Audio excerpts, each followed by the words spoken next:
오늘 저는 잠언 11장 1절에서부터 15절의 말씀을 가지고 참된 복이라는 제목을 통하여 하나님의 말씀을 증거하고자 합니다. 사람들은 누구든지 복받기를 원합니다. 그래서 이 땅에서 잘 살고 부하게 되면 보통 복을 많이 받았다고 말할 때가 있습니다. 그런데 복은 물질적인 축복에만 국한할 수는 없습니다. 대체로 우리나라의 복은 삶 가운데 있는 행운이나 행복을 말합니다.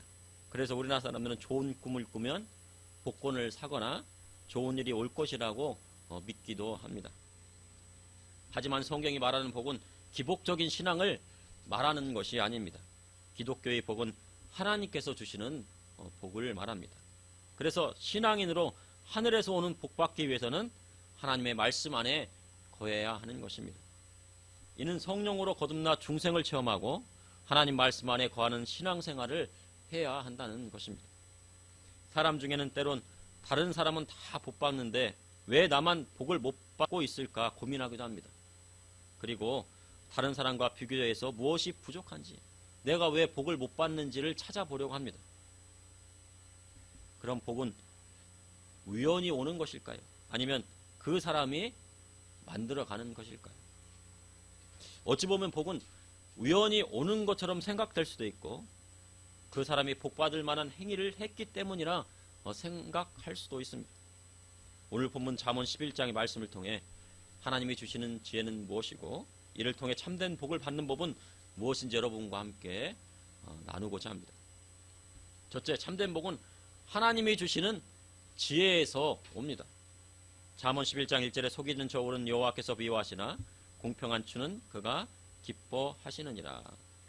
잠언 11장 1절에 속이는 저울이 나옵니다. 속이는 저울이란 상인들이 많은 이익을 남기기 위해 저울추를 속여 부정한 거래를 하는 것을 말합니다.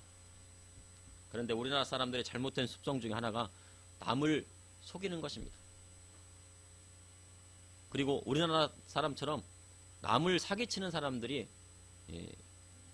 많은 나라가 없다고 합니다. 그래서 같은 나라 사람을 사기를 치는데 우리나라 사람들이 그러한 잘못된 습성을 가지고 있다고 합니다. 특히 장사할 때 무게를 속여 부당한 이익을 챙기는 경우가 있습니다. 그래서 속이는 저울은 주로 언제 사용됩니까? 장사할 때 나온다고 합니다. 장사에 대해서는 과거 조선시대에 상업을 천시했던 경향이 있었습니다. 조선사회의 신분은 크게요, 양반, 중인, 상인, 천민으로 나눠집니다. 그래서 이 상인은 세 번째 신분에 들어간다고 볼 수 있습니다. 이렇게 상인은 낮은 신분으로 장사를 천시했습니다. 그러던 것이 1885년 서양의 선교사님들이 들어오면서 상업에 대한 중요성이 부각되었습니다. 선교사님들이 이 땅에 교회를 세우고 그 옆에 학교를 세우고 병원을 세우고 과수원을 크게 지었습니다. 교회, 학교, 병원, 과수원. 그럼 과수원을 일군 이유는 무엇일까요? 과수원은 예수님 믿는 성도들이 경제적으로 자립할 수 있도록 도운 것입니다. 그리고 선교사님들이 세운 학교에서 가장 중요하게 생각했던 과목은 무엇일까요? 보통 우리는 신학이라고 생각할 수 있는데 그러나 기독교 학교에서 신학이 아니라 상과가 가장 중요한 과목으로 생각했다고 합니다.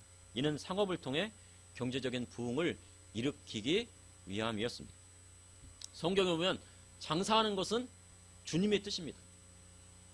주님께서 무엇을 하라고 했어요? 장사하라고 하셨습니다.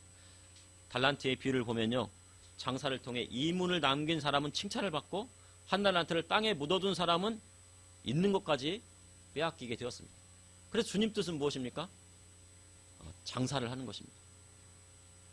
민주주의 국가의 구성 요소는요, 자본, 땅, 인구를 할 수 있습니다.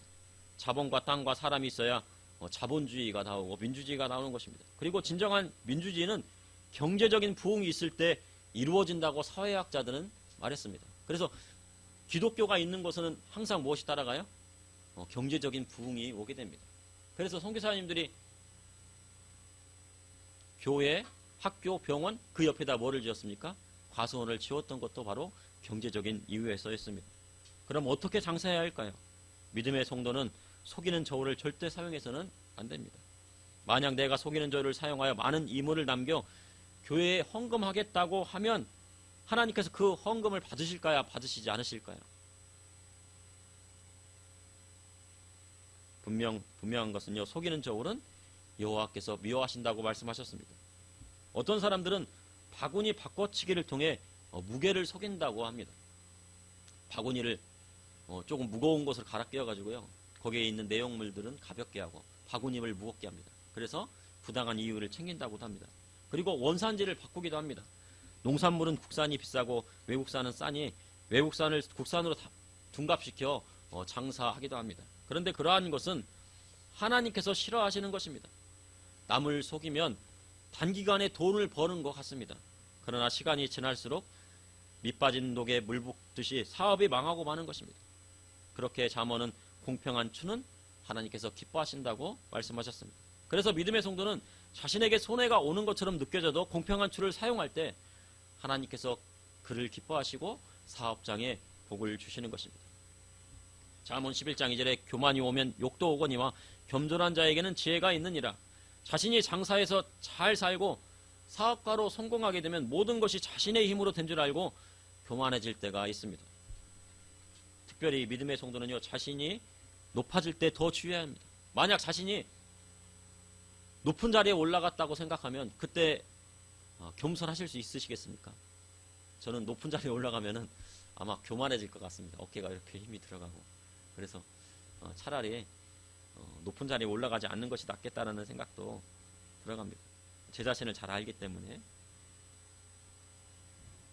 높아졌을 때 하나님 앞에 교만해지지 않고 겸손한 자가 되어야 지혜 있는 것입니다. 만약 자기가 높은 자리에 올라갔는데 그 자리에 올라가서 교만하다가 하면 차라리 낮은 자리에 있는 것이 나은 것입니다.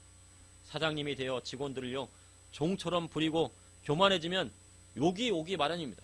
그런데 믿는 사장님이라고 하면요, 그로 인해 하나님의 영광을 가르는 일이 되는 것입니다. 그리하려면 차라리 교회에 다닌다는 이야기를 하지 않는 것이 나을 수 있습니다. 그런데 사람이 높이 올라갈 때가 있으면 내려올 때가 있다는 것을 깨달아야 합니다. 잠언 11장 3절에 정직한 자의 성실은 자기를 인도하거니와 사악한 자의 패역은 자기를 망하게 하느니라. 하나님 앞에 정직한 자는 성실한 사람입니다. 그래서 정직한 자의 성실은 자기를 복된 길로 인도하는 것입니다. 이처럼 믿음의 성도는 정직하고 성실한 사람이 되어야 합니다. 성실하다는 것은 자기의 일에 최선을 다한다는 뜻입니다. 자기에게 맡겨진 일을 성실하게 하는 사람입니다. 교회의 직분자면 직분자로, 가정의 가장이면 가장으로, 학생이면 학생으로서 성실하게 공부하는 것입니다. 그래서 자신에게 맡겨진 일을 열심히 할 때 그에게 참된 복이 따라오게 되는 것입니다. 그래서 자신에게 맡겨진 일을 열심히 하면은 복이 옵니다. 그러나 사악한 자의 패역은 결국 자기를 망하게 한다고 말씀하고 있습니다. 잠언 11장 4절에 재물은 진노하시는 날에 무익하나 공의는 죽음에서 건지느니라. 완전한 자의 공의는 자기의 길을 곧게 하려니와 악한 자는 자기의 악으로 말미암아 넘어지느니라. 야고보서 5장에 보면 부한 자들에 대한 경고가 나와 있습니다. 야고보서에는 왜 부한 자들에게 경고를 하였을까요? 왜 예수님의 형제였던 야고보는 부한 자들에게 경고를 했을까요? 그것은 말세에 재물을 쌓았기 때문입니다. 말세에 재물을 쌓는 자는 살육의 날에 살을 찌운 자와 같다고 야고보는 말씀하고 있습니다. 말세가 다가올수록 믿음의 성도는 재물을 쌓는 일에 신중해야 합니다. 이는 그 쌓은 재물로 환난을 이겨낼 수 없기 때문입니다. 최근 들어 가상화폐가 늘고 있다고 합니다. 가상이란 거짓된 생각, 즉 사실이 아닌 것을 말합니다. 그러니 가상화폐는 사실이 아닌 돈입니다. 가짜 돈을 말합니다. 그런데 사람들은 실제가 아닌 것을 돈을 주고 삽니다. 가상의 것을 돈을 주고 삽니다. 며칠 전 세계 4위의 암호화폐 거래소가 파산 신청을 냈다고 합니다.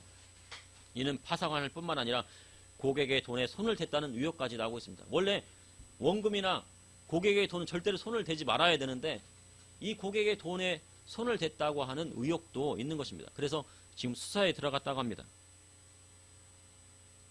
그런데 앞으로의 시대는요, 돈이 사라지는 시대가 올 것이라고 전문가들은 말합니다. 지난 정부 국무총리가요, 디지털 화폐에 대해 이야기를 했습니다. 이제 앞으로는 돈이 사라지고 디지털 화폐가 통용되는 시대가 될 것입니다. 그런데 돈이 사라지고 디지털 화폐가 생기면 그로 인해 디지털 통제가 시작될 수 있다고 하는 것입니다. 그래서 믿음의 성도는 경제가 올수록 실물 경제를 장악하고 있어야 합니다. 이는 앞으로 돈의 가치가 하락하고 급기야 돈이 사라지기 때문입니다. 우리도 보통 보면은 뭐 편의점에 갈 때 돈을 이렇게 주고 물건을 사지만 보통 대부분 카드를 주고 삽니다. 카드를 주고 그것으로 이제 돈이 빠져나게 나갑니다. 돈을 직접 주고 사는 경우는 거의 뭐 요즘 없을 정도입니다. 그러니 앞으로는 돈이 더 사라질 것입니다. 그래서 환난 날에는 형제끼리 서로 나누고 도울 때 신앙의 자유를 지키며 경제 활동할 수 있게 되는 것입니다. 그래서 재물은 진노의 날에 무익합니다. 그러나 공의는 죽음에서 건집니다. 공의는 하나님께서 그 백성에게 말씀하신 의로운 법을 말합니다. 이렇게 말세에 돈을 쌓는 사람은 환난을 당하지만 하나님의 공의를 따르는 자는 죽음을 면하게 된다고 성경은 기록하고 있습니다. 그래서 5절에 완전한 자의 공의는 자기의 길을 곧게 하려니와 악한 자는 자기의 악으로 말미암아 넘어지리라. 완전한 자는 누구를 말합니까? 완전한 자는 바로 하나님 앞에 자신의 행위를 옳게 하는 자인 것입니다. 그래서 완전한 자는 누구를 말합니까? 그리스도의 성품을 닮아가는 자라 할 수 있습니다. 그러므로 성도에게 참된 복은 하나님이 주시는 지혜로 살아가는 것입니다. 둘째, 참된 복은 하나님 앞에 정직한 자에게 옵니다. 잠언 11장 7절에 악인은 죽을 때 그 소망이 끊어지나니 불의의 소망이 없어지느니라. 악인은 누구입니까? 성경에는요, 악인은 자기 생각대로 사는 사람을 말합니다. 사사기 21장에 보면요, 그 백성이 왕이 없어서 사람이 자기 옳은 소견대로 행하였다고 기록되고 있습니다. 왕이 없다는 것은 진짜 왕이 없다는 것이 아니고 하나님이 왕이신데도 불구하고 하나님의 권위를 인정하지 않고 자기의 옳은 대로 살았다는 이야기입니다. 사람이 자기 생각대로 사는 것이 왜 옳지 않는 것일까요? 이는 하나님이 사람을 지으시고 창조하셨음에도 지으신 이의 뜻대로 살지 않고 자기 생각대로 마음대로 살았기 때문입니다. 그러니 악인이 죽을 때 그 소망이 끊어지는 것입니다. 사람이 잘 살고 못 살고는 죽음이 그 앞에 왔을 때 결론은 압니다. 죽음이 왔을 때 악인은 불의의 소망이 없어지게 됩니다. 악인의 결국은 멸망이기 때문입니다. 잠언 11장 8절에서 9절에 악인은 환난에서 구원을 얻으나 악인은 자기의 길로 가느니라. 악인은 입으로 그의 이웃을 망하게 하여도 의인은 그의 지식으로 말미암아 구원을 얻느니라. 의인은 환난이 올 때 더욱 빛나게 됩니다. 의인은 고난이 올 때 더욱 피신합니다. 하나님을 경외하고 그분의 말씀대로 살아가는 사람은 환난 중에 구원을 얻게 됩니다. 그러나 악인은 환난 중에서도 자기의 옳은 생각대로 나아가기에 환난을 이겨낼 수가 없습니다. 그렇게 악인은 자신만 망할 뿐만 아니라 악인의 입으로 나오는 것으로 이웃을 망하게 하고 상처를 줍니다. 그러나 의인은 하나님을 아는 지식으로 말미암아 구원을 받게 된다고 성경은 기록하고 있습니다. 잠언 11장 10절에 의인이 형통하면 성읍이 즐거워하고 악인이 패망하면 기뻐 외치느니라. 참된 축복은 하나님 앞에 의로운 길을 가는 것입니다. 세상 사람들이 악한 길을 간다고 할지라도 믿음의 성도로 그리스도의 복음의 말씀에 따라 살아가게 되면 결국은 형통하게 되는 것입니다. 그런데 잠언을 보니 의인이 형통하면 성읍이 즐거워한다고 말씀하고 있습니다. 참된 복은 주의 모든 사람이 그의 형통을 축하해 주는 것입니다. 우리가 뭐 결혼식에 보통 가면 신랑 신부를 모든 하객이 진심으로 축하해 줍니다. 그 결혼식에 참여하는 사람들은 그 신랑 신부를 축하해 주기에 온 사람입니다. 이처럼 복이랑 성읍에 있는 사람들이 그가 형통하는 것을 즐거워하고 축복해 주는 것입니다. 그가 잘된 것을 형제들이 배 아파하고, 우리나라에 보면 사촌이 땅 사면 배가 아프다는 말이 있습니다. 형제들이 잘되니까 배가 아프고 질투하고 시기하면 그 복은 참된 복이 될 수 없습니다. 그래서 의인은 하나님께서 인정을 받고 사람에게도 인정받는 사람입니다. 만약 자신이 잘 됐는데 주위에 있는 형제들이 칭찬해주고 사촌들이 막 좋다고 막 해주고 아유 잘 됐다고 해주고 하면 그 복은 무슨 복이에요? 참된 복이 되는 것입니다. 이처럼 교회에서 직분받고 봉사도 열심히 해서 좋은 평을 받는 성도라 할지라도 밖에 나가서는 그 평이 좋지 않다면 문제가 있는 것입니다. 교회에서만 잘하는 것이 아니고 세상에 나가서는 더 잘해야 됩니다. 교회에서는 장로인데 세상에서는 한 기업의 사장님으로 직원들의 평이 좋지 않다면 그분은 올바른 신앙생활을 하고 있다고 볼 수가 없는 것입니다. 그래서 믿음의 사람은 교회에서나 직장에서나 가정에서 모두 신실하다는 소리를 들을 수 있어야 합니다. 이처럼 의인의 형통은 성읍이 즐거워하나 악인이 패망하면 기뻐 외친다고 성경은 기록하고 있습니다. 악한 길로 가게 되면 결국 패망하고 맙니다. 세상에는 악한 자가 잘 되는 것 같습니다. 부와 명예와 권세를 다 누리는 것 같습니다. 그러나 결국은 어떤 길입니까? 망하는 길로 가는 것입니다. 그런데 사람이 악한 길로 가게 되면 자신만 패망하는 것이 아니라 자녀들이 잘 되지 않습니다. 다른 사람에게 악한 일을 행하면 그것이 자식에게까지 영향을 미친다는 것을 깨달아야 합니다. 그래서 자식 있는 사람은 세상에서 악하게 살 수가 없습니다. 내가 악하게 살다 보면 어떻게 해요? 내 자식에게 잘못된 영향을 주면 어떻게 될까? 라는 생각을 하게 되는 것입니다. 이처럼 자녀가 잘 되기 위해서는 부모가 하나님 말씀대로 올바른 길을 걸어야 합니다. 잠언 11장 11절에 성읍은 정직한 자의 축복으로 인하여 진흥하고 악한 자의 입으로 말미암아 무너지느니라 하셨습니다. 하나님 앞에 인정받은 사람은 그분 앞에 정직한 자입니다. 그래서 땅의 축복이 누구에게 옵니까? 바로 정직한 자에게 오는 것입니다. 땅이 축복받는 이유는요, 그 안에 정직한 자가 살기 때문입니다. 땅이 좋아서 그 땅이 축복받는 것이 아니고 그 안에 있는 사람이 문제인 것입니다. 그래서 땅의 축복은 그 안에 사는 사람이 어떤 사람이냐에 따라 달라집니다. 우리 어린이들이 수업 시간에 북한에 대해서 배웠다고 합니다. 북한의 어린이들이 수업받는 것을 보았다고 합니다. 그런데요, 선교사님들이 중국 땅에서요, 압록강을 넘어서 북한 땅을 보면요, 저편으로 보면요, 북한 땅에는 나무 한 그루가 없고 민둥산만 보인다고 합니다. 그 우리나라 같은 경우에는요, 푸른 숲이 많거든요. 그런데 북한 땅은 어때요? 민둥산이 있고 나무가 다 베어져 있습니다. 그러한 이유는 뭡니까? 바로 그것이 하나님을 경외하지 않기 때문입니다. 그러므로 참된 복은 하나님 앞에 정직한 자에게 옵니다. 셋째, 참된 복은요, 하나님의 말씀대로 나아갈 때 옵니다. 잠언 11장 12절에 지혜 없는 자는 그의 이웃을 멸시하나 명철한 자는 잠잠하느니라. 지혜 없는 자는 그의 이웃을 멸시한다고 성경에 기록하고 있습니다. 부자라고 잘해주고 가난하다고 멸시하면 지혜 없는 자입니다. 이는 모든 사람을 똑같이 대해주라는 것입니다. 부자나 가난한 자나 큰 자나 작은 자나 건강한 자나 약한 자나 모두 똑같이 다 잘해주라는 것입니다. 왜냐하면 모든 사람은 하나님께서 지으셨기 때문입니다. 하늘의 비를 선한 자나 악한 자를 구별하지 않으시고 모든 사람에게 골고루 주시기 때문입니다. 그래서 사람을 구별하여서 그 사람을 멸시하면 안 되는 것입니다. 그러니 명철한 자는 어떻게 해요? 잠잠하는 것입니다.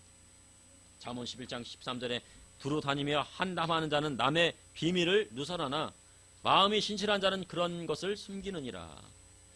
교회 안에서 말이 많은 사람이 있습니다. 사람이 말이 많으면요, 실수가 많습니다.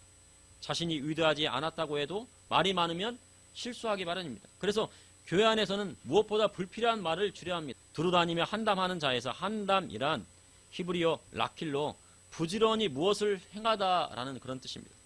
다시 말해요, 이것저것 두루다니며 말을 부지런히 하고 다녔다는 뜻입니다. 그러니까 두루다니면서 부지런히 말을 합니다. 그런데 한담이란요, 남을 비방하거나 이간을 붙인다라는 뜻도 있습니다. 남의 이야기를 하다 보면 비밀을 누설하게 되고 사람과 사람 사이를 이간하기 마련입니다. 자신이 의도하지 않았다고 해도. 만약에 의도했다면 정말 악한 사람이죠. 그런데 자신이 의도하지 않았다고 해도 말을 많이 하면 실수하는 것이 사람입니다. 그래서 지혜 있는 사람은 말을 많이 하지 않는 것입니다. 만약 이러한 일이 교회 안에서 일어난다면 개인이 공경에 처하는 것뿐만 아니라 교회가 어려움에 처할 수도 있다는 것입니다. 그런데 마음이 신실한 자는 그것을 숨긴다고 잠언은 말씀하고 있습니다. 그래서 지혜 있는 사람은 입이 무겁고 남의 비밀을 누설하지 않는 사람입니다. 하나님 앞에 신실한 사람은 교회에 있는 일을 밖에 나가 말하지 않는 사람입니다. 그래서 제가 잘 알고 있는 전도사님이 계신데, 목사님 밑에서 전도사님인데요, 그 전도사님은 그럽니다. 교회에 있는 이야기는요, 목사님께서 저한테 하시는 말씀은요, 이 귀로 들었다가 이 귀로 나옵니다. 그래서 무슨 말씀 하셨는지 잘 모릅니다. 라고 하는. 그러니까 어떤 비밀이 있으면요, 한 귀로 들리고 한 귀로 그냥 새 나가는, 그것을 마음에 두지 않는 것입니다. 그리고 그것을 말하지 않습니다. 그런데 만약 교회 안에서 두루 다니며 한담하는 사람이 있다고 하면 어떻게 해야 할까요? 그 사람을 경계해야 합니다.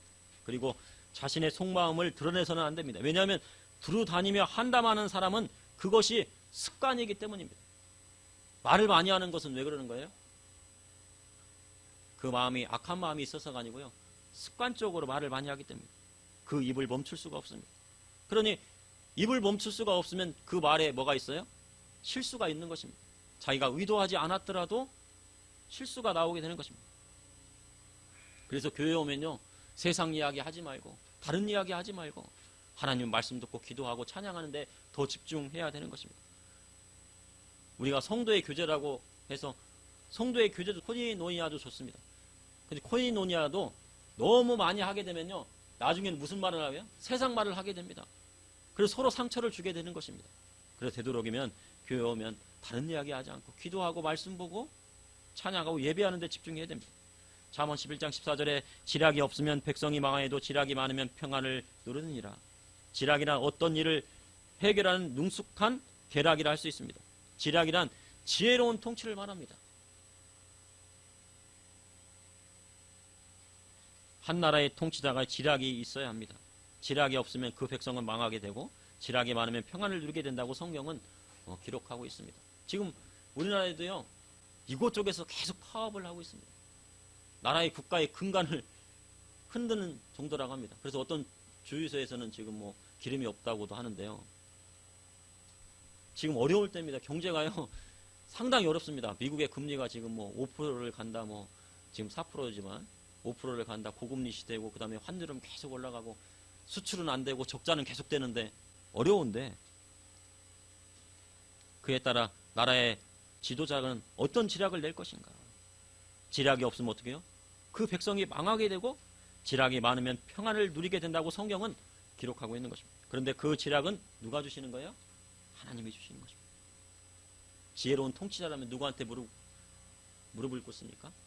하나님 앞에 무릎 꿇고 간구하겠죠. 잠언 11장 15절에 타인을 위하여 보증이 되는 자는 손해를 당하여도 보증이 되기를 싫어하는 자는 평안하니라. 저는 어렸을 때 아버지께서 남에게 절대 보증 서지 말라는 말씀을 많이 들었습니다. 이렇게 보증 서지 말라고 계속 말씀하셔가지고 보증 안 서는데, 그런데 그 말씀을 귀에 따갑게 들었지만 지금 와서 보니 그것이 지혜로운 말씀이었습니다. 타인에게 보증 서는 사람은 99%는 손해를 당하는 사람이 많습니다. 특히 빚보증은 더욱 그렇습니다. 빚보증은 자신뿐만 아니라 그의 자녀까지 종으로 팔려간다고 성경에 기록하고 있습니다. 그러니 빚보증 잘못 써가지고 자신한테 빚이 오게 되면 자녀가 종으로 팔려가는 것을 허락하는 것이 하나님의 뜻입니다. 그러니 보증 서면 되겠습니까? 안 되겠습니까? 안 되겠죠. 그러나 보증이 되기를 싫어하는 사람은 잠시는 사이가 소원한 것 같습니다. 형제가 나한테 보증을 서달라고 하는데 안 들어준다 그러면 서로가 이렇게 서운하잖아요. 그렇죠?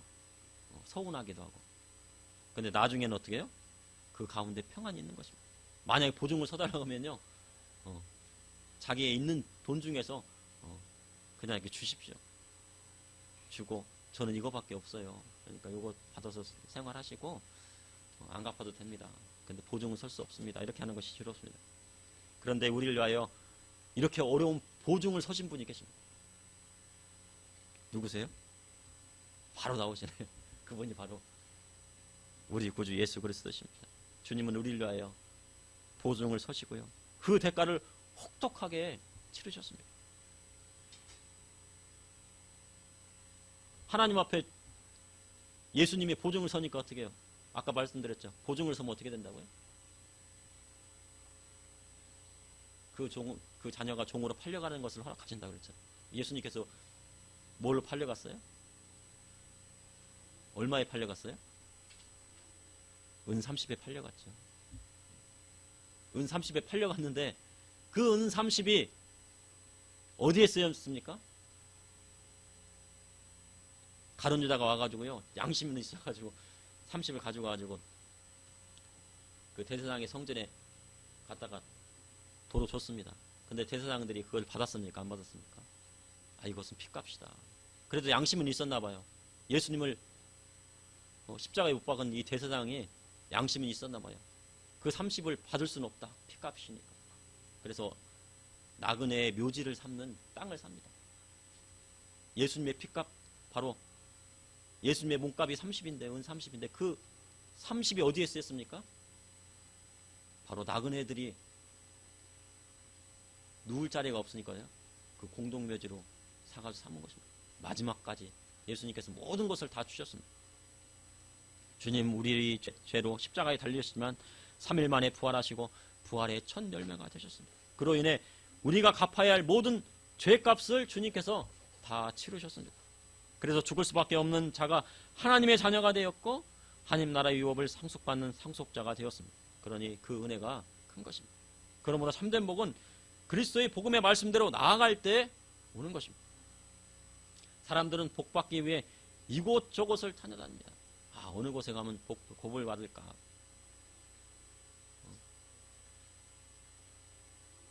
난 언제 복 받을까? 그래서 누굴 찾아가요? 점치는 사람도 찾아가고 무당도 찾아가고 이곳저곳을 막 찾아다닙니다. 그런데 참된 복을 찾지 못합니다. 그 이유는요, 참된 복은 하나님의 말씀 안에 있기 때문입니다. 교회에 왔다 갔다 한다고 해서 오는 것이 아닙니다. 교회에요, 왔다 갔다 10년을 해도 변하지 않으면 아무 소용이 없습니다. 저도 거의 몇십 년을 지금 교회 왔다 갔다 했는데요. 이 모양입니다. 뭐를 열심히 했어요, 제가요? 그러면 교회 왔다 갔다 하면서 종교 생활만 한 겁니다. 바리새인과 사두개인이 제일 잘하는 것이 있었습니다. 뭡니까? 하나님의 성전에 왔다 갔다 하는 것을 제일 잘했습니다. 그리고 때 되면요, 절기 때 되면요, 하나님을 예배한다고 하고요. 그리고 막 제사 드린다고 막 왔다 갔다 했습니다.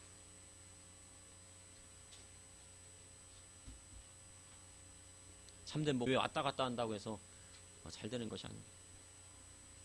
오직요, 그리스도의 복음의 말씀 안에 거하면 참된 복이 오는 것입니다. 그래서 예수님께서 누구 안에 거하라고 하셨어요? 내 안에 거하라. 예수님 안에 거하라고 하셨잖아요. 그러므로 참된 복은 하나님이 주시는 지혜에서부터 옵니다. 그리고 참된 복은 하나님 앞에 정직한 자에게 오는 것입니다. 또한 참된 복은 그리스도의 복음의 말씀대로 나아갈 때 오는 것입니다. 잠시 기도하시겠습니다. 사랑해 주님, 오늘도 감사합니다. 주님의 사랑과 은혜로 이렇게 수요예배 나와 하나님 앞에 예배 드렸습니다. 아버지 하나님, 주님의 은혜로 함께하여 주시고 저와 우리의 믿음의 성도님들이 하나님의 말씀 안에 거하게 하여 주시고 하나님 말씀 따라 나아갈 수 있도록 인도하여 주시옵소서. 주님의 그 사랑 따라가게 하여 주시고 주님의 말씀대로 살아가게 하여 주시고 그리스도의 복음의 말씀대로 행하게 하여 주시옵소서. 우리에게 부족한 점이 있다 할지라도 주님께서 채워주시고 주님의 날개 품으로 붙들어 주시고 인도하여 주시옵소서. 또한 오늘 어른 성도에서부터 어린아이까지 하나님의 은혜를 함께하여 주시고 하나님의 말씀을 마음에 새기고 세상에 나가서도 하나님의 말씀을 증거하는 자 될 수 있도록 인도하여 주시옵소서. 예수님의 이름으로 기도합나이다. 아멘.